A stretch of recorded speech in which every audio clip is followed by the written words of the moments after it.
What is going on, you guys? It's your boy King Sanderson. We are back with another day of sports betting. This is going to be for Sunday, October 23rd slate of NBA action. Man, I'm super excited to dive into it. We have a lot of basketball starting at 2:30 in the afternoon here in Central Time and pretty much goes all the way throughout the night. I'm super excited. We also have some NFL, so if you guys did miss my NFL video, make sure that you guys do check that out as well. It was posted as of last night, but overall, I'm super excited. It's going to be an action-filled Sunday. Definitely a lot of games to be watching. Definitely a lot of bets to be made. Hopefully a lot of money to be made as well. But before we go ahead and dive into it, I did just want to go ahead and say we are still currently on the road to 8,000 subscribers. You guys have been killing the support rate here recently. So thank you guys so much for all of that. Also, I did just want to say I'm sorry once again for no video yesterday. A lot of times with my work, they give me a heads up whenever I have to travel a little bit farther for work or come in early. And they didn't do that for either of those situations. So unfortunately, I was not able to come out with a video, but I did still put some plays out on my page. I put them out on my Twitter, and I also put them out on the YouTube community page. So make sure that if I ever don't post a video, make sure you guys do check those two spots, because more than likely I'll still have plays up. More than likely I'll still have stuff like that. So make sure that if you guys don't see a video, make sure you guys do check my YouTube community page and my Twitter, because we had a great day, and we'll go ahead and talk about that in just a minute. Before we did, just a quick shout out here to all of our members here on the channel. Thank you guys so much for everything that you guys do, and thank you guys so much for giving such a small channel such a big chance, as I always say. It truly does mean the absolute world to me, so much more than you guys will ever know. So without any further ado, let's go ahead and dive into a quick recap as of yesterday. But before we do, and boom, ladies and gentlemen, yes, we are here with the glasses on. Yeah, I know, these are not the normal glasses. These aren't the shades. These aren't the sunnies. I know, I sold the bag, but unfortunately, I left those out in my car, and I just didn't really want to go get them, so I have my glasses sitting here, so figured why not put these on. But anyway, that's besides the point. We ended up, if you guys are new, anytime I wear the sunnies, anytime I wear the glasses, that means that I did end up getting a clean sweep on the day. And man, we had an exciting day, an absolutely exciting day. We ended up going 4-0 on our plays, clean sweep, and we'll go ahead and talk about those here in just a minute. So we ended up having Tyrese Maxey over 19.5 points here versus the Spurs at -110. Dude starts out red hot, gets 14 in the first half, absolutely killing it. He did slow down and really didn't score much in the third. Then in the fourth, he was able to come through and cash it for us with a close game and an actual loss to the San Antonio Spurs. So that one ended up working out for us. Then we did have SGA over 25.5 points here versus the Nuggets at +100 odds. There's a lot of people that kind of clown me on this pick, but I really did like it, and it ended up working out. SGA had a great night once again. SGA is old reliable here on the channel. The two people that I can always count on, SGA and Wendell Carter Jr. Those are my two guys. Those are definitely the money makers here for the channel over the past season. But then we did also have Luka over 8.5 assists versus Memphis. Dude had a career night. He had 21 points in the first quarter or something crazy. It was absolutely insane. Then we had the most exciting bet that I've had in a long time. We had the Kings +3 versus the Clippers at -110. This was exciting. I saw somebody comment back on my YouTube page that had said that, I had said that the Clippers thing was a trap, that it was, the trap of all traps, stuff like that. Somebody clowned me for that. Put a clown emoji, everything. It ended up smacking. It was very, very close, but it ended up being a De'Aaron Fox 3 at the buzzer to cover. It was insane. There was 2 or 3 missed shots. De'Aaron Fox gets a rebound, dribbles out to the corner, shoots a tough shot, a tough three-pointer, knocks it down, and ends up hitting the cover. So we ended up going 4-0 on our plays. Let's go ahead and keep it rolling, though. Don't want to waste any more time. I found 4 more plays that I do really like. We don't have a huge slate of NBA, but we do have some pretty good games here to target. So, first things first, our first play of the day. We're going with Clint Capella, over 10.5 rebounds here versus Charlotte at -115 odds. Now, Capella hasn't really came close to this number so far this year. He's only had 7 rebounds and 8 rebounds in his 2 games so far this season.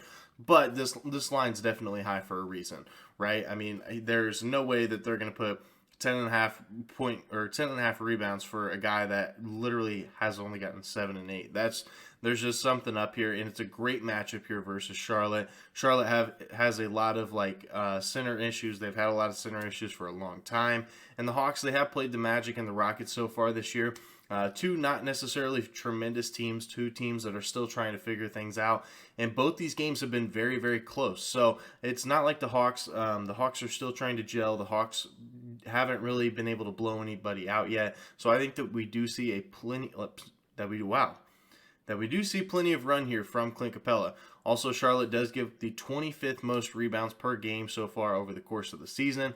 But here is where I think we see a lot of value. Clint Capella, over his career versus Charlotte, he's seen a lot of success. He's covered in 9 of his last 10 games here versus Charlotte, and in those 10 games, he's averaging a total of 15.78 rebounds per game. Clint Capella has been absolutely fantastic versus the Hornets, and I really don't think that's going to change. The Hornets don't really have a center that is going to be taking a lot of rebounds from Clint Capella, and I know that Clint Capella now has DeJounte Murray fighting for boards, but I don't think it's going to be an issue. So that is going to be our first play of the day. Clint Capella over 10.5 rebounds here versus Charlotte at minus 115 odds. Now for our second play of the day, we're taking Zion Williamson over 23.5 points here versus Utah at minus 115 odds. Now, Zion, so far this year, he did end up having 25 points in the season opener, and then in the game 2, he only had 18. So he did drop off just a little bit, but in the game that he did drop 18, he shot 7 for 19. So if you're telling me that Zion's going to get 19 shot attempts, I will take this over 9 times out of 10. There's just no reason not to, truly. I mean, 19 shot attempts, he can definitely get 24. There's just no doubt in my mind. Also, Utah does allow the 11th most points per game, so it's not like this team is an absolute juggernaut on defense. Despite them keeping these games really close, they're definitely not a tremendous defense whatsoever. Also, Utah is 6th in pace so far this year. They're actually 2-0 straight up. So they've been very, very solid, but Zion has actually covered in 3 of his 4 career games versus Utah. The only one that he didn't end up covering in, he only played 15 minutes. So the other ones he ended up having well over this number. So I do think that Zion can get to this 24 points mark. I think it's a really good spot for him as well versus the Utah team that has still a ton of question marks. And despite them having 2 great wins, it's not truly because of their defense. It's more so because of their offense and just the way that they have kind of gelled together so far. So that is going to be our second play of the day. Zion over 23.5 points here versus Utah at minus 115 odds.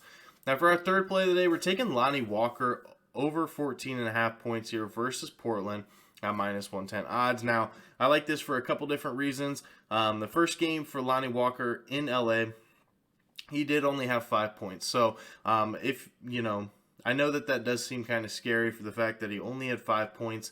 It's not really a great spot to be looking at an over. But in game 2, he ended up having 26 points for the LA Lakers, and he ended up shooting the ball 21 times, and he played a total of 37 minutes. If you're telling me that a 14.5, over under is set to a guy that's going to shoot 21 times and play 37 minutes, absolutely sign me up. I'll hammer this all day long. Also, I believe that the first game, truly, I think that for Lonnie Walker, it was nerves. He's playing in a much bigger organization. He's literally playing for the LA Lakers. And in the second game, I think that he just kind of fit into the offense just a little bit. So I think that they are going to be running the offense, not around him, because obviously they still have LeBron and Anthony Davis. But I still think that Lonnie Walker is going to be getting plenty of touches. He's a very capable scorer, and if he's playing 37 minutes, I do like this quite a bit. So that is going to be our third play of the day. Lonnie Walker over 14.5 points here versus Portland at minus 110 odds.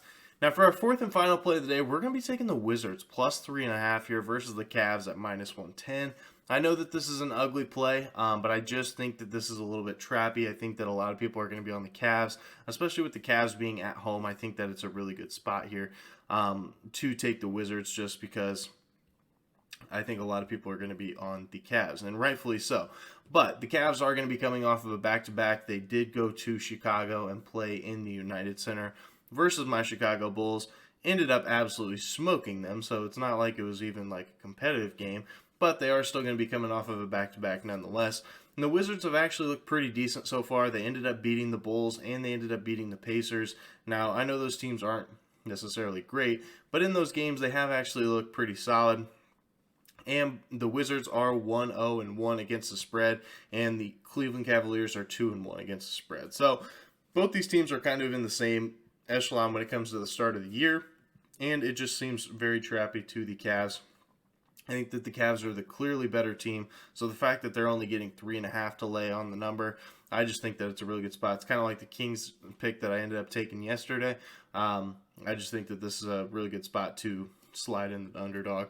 Also, last year, the Wizards, if you guys do remember, the Wizards actually started as one of the best teams in the league straight up. Just, when it comes to win-loss, they started out the year really, really strong, and we're seeing something similar to that once again. So I think that the Wizards can keep this close, maybe even win outright, especially since it's going to be on a Sunday game. The Sunday games are always weird in general. So that is going to be our fourth and final play of the day. Wizards plus 3.5 here versus the Cavs at minus 110. Bradley Beal, go ahead and go get that done for us. So that is going to do it for today's video. If you guys did enjoy, make sure you guys do like, comment, subscribe. Turn on that notification bell so you guys know whenever I post. Like I said, we are still currently on the road to 8,000 subscribers. So if you guys are new, make sure that you guys do like, comment, subscribe. I'll do all that, but that is going to do it for me. This is King Center signing out. Peace.